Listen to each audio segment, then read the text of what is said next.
Welcome back to the ROKK Rundown. I am privileged to be joined by Leigh Caldwell from PUC and also Marianna Sotomayor from PUC. Want to jump right into it? Yeah. So let's just start with there's a lot going on. There's a lot going on in the House. There's a lot going on in the Senate with not a lot of time left between now and the midterms. Mm-hmm. From the Senate side, how does this play out? What gets done? What gets left on the floor? Yeah, so the Senate has a busy July. They are just looking at July. They have a lot of nominations, which is a key priority for Senate Majority Leader John Thune. They also want to pass the National Defense Authorization Act. Senate Democrats blocked that over the Iran war, though, so that is up in the air. And the crypto bill, the Clarity Act, John Thune is likely to bring that to the floor if there's time. He wants to force Democrats perhaps to finally put their pens down and agree to some sort of compromise on some of the outstanding issues.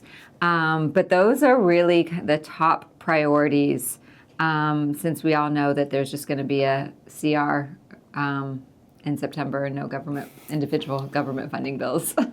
Marianna, what's going on over on the House side? A lot. Well, First and foremost is the House has been really trying to put into existence a final reconciliation package, just kind of sprinkled with a number of priorities from, trying to appease the White House's demand on funding the Iran war to this voter ID bill, the SAVE Act that Trump has been pushing time and time again. And there's a number of Republicans in the House who also really want to see that become law.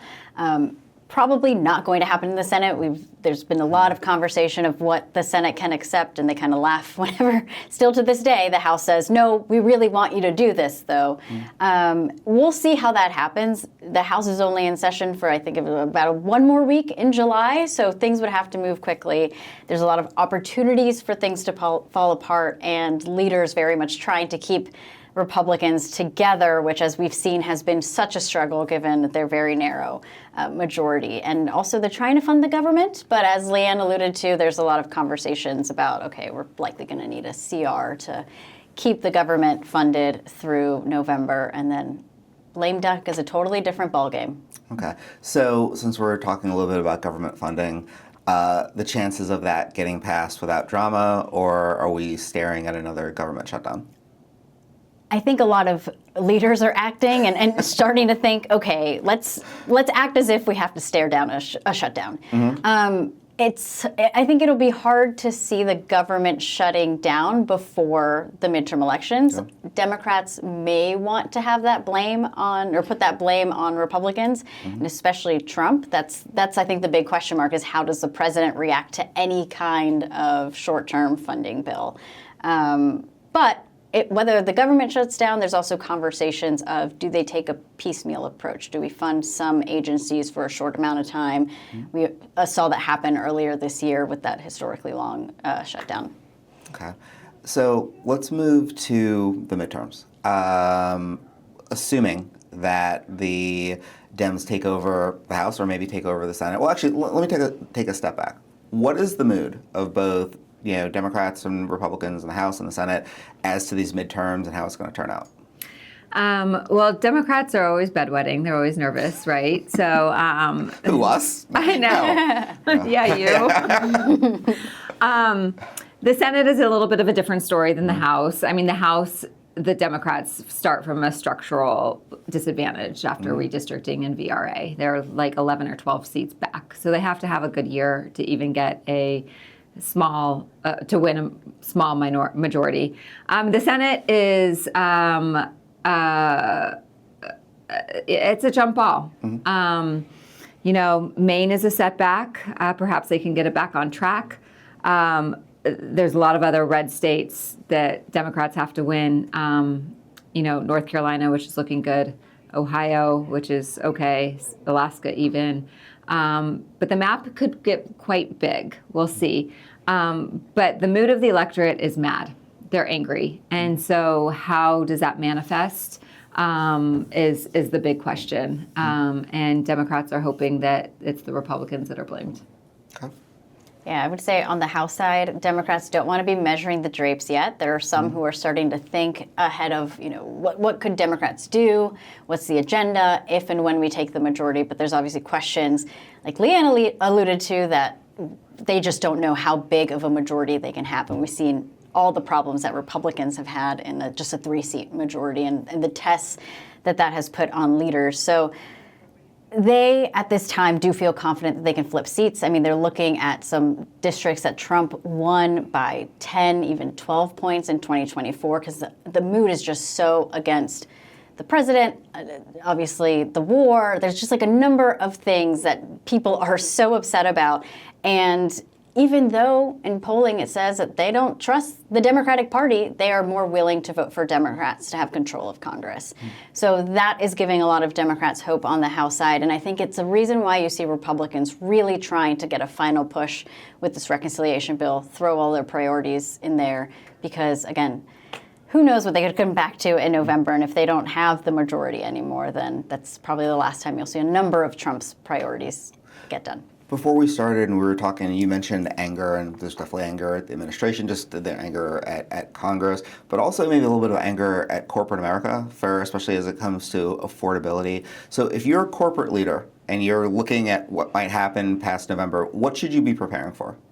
I think for sure, especially if Democrats do take the House, there's going to be a number of investigations. Democrats have already been doing some kind of shadow hearings, largely focused on the administration itself, but it's become such a talking point, and it's simply because it doesn't matter if you're far left or even, frankly, like on the Republican side. So many people are angry at corporations, putting the blame on them for the higher prices beyond just, the politics and what's happening in Washington.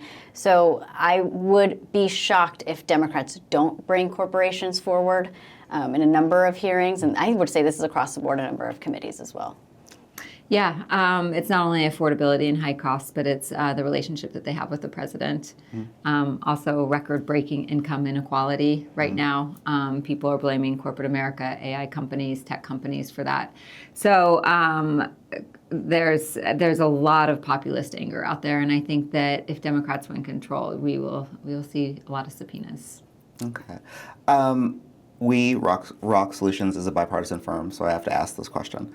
In divided government, should the Democrats take over the House or the Senate for that matter, and with Trump in the administration, do you see any hope or chance for Democrats and Republicans coming together on anything and working together? It'll be up to Trump. Trump can be the best bipartisan deal maker when he wants to be. But the president is also in legacy-making mode. He has said for the past year, ever since he passed his one big beautiful bill, that his legislative agenda is done. I think that getting him to focus on anything is going to be key. There will be some bipartisan wins. You're seeing some bipartisan stuff now, like with the housing bill. Obviously, Trump didn't care about that one. But there's, divided government is usually actually when people have to talk to each other. So we'll see how it works out. Okay. Both of you spent storied careers in, whether we want to call it legacy media or mainstream media. And then Marianna, you're new to Puck, about 4 months now, and Leigh, you've been there for about a year and a half or so. Why the switch, and what can you tell us about Puck, and what is different from being at Puck versus some of your other jobs? Okay. So the difference is Puck is not we're not a newsroom. We are not all the news that's fit to print. We pick our stories that are important to us, important to our audience. We help our readers to understand the personalities, the politics, the policy dynamics that are of why people are making the decisions they're making here in Washington. I went to Puck, I left the Post, came to Puck because Puck had a vision, a business plan, and an identity. And I thought that was really important. And I wanted to work for a place that knew what it was doing and where it was going. Marianna? And I think for Puck, too, whether it's politics, we have obviously a number of other subject areas that reporters cover. They really trust us as the subject matter experts. And that in and of itself sounds like it should be obvious in a number of newsrooms, but it is so freeing when you have that trust from editors where they say, you tell us what's driving the news. Or, you know, if you hear a little scoop, which sometimes happens, and this is what can kind of drive the news, you hear something and that quickly becomes a development on the Hill. Let's write it, let's go. I really enjoy that freedom and our ability to just go with the story. There's no limitations, I would say, of trying to sell a story or why this matters. It's, okay, you guys know what you're talking about. You've talked to enough people. This is going to move the conversation forward. Let's publish it. Cool. If you're not a subscriber of Puck, you're missing out. Leanne, Marianna, thank you so much for joining us, and we'll see you next time on the ROKK Rundown.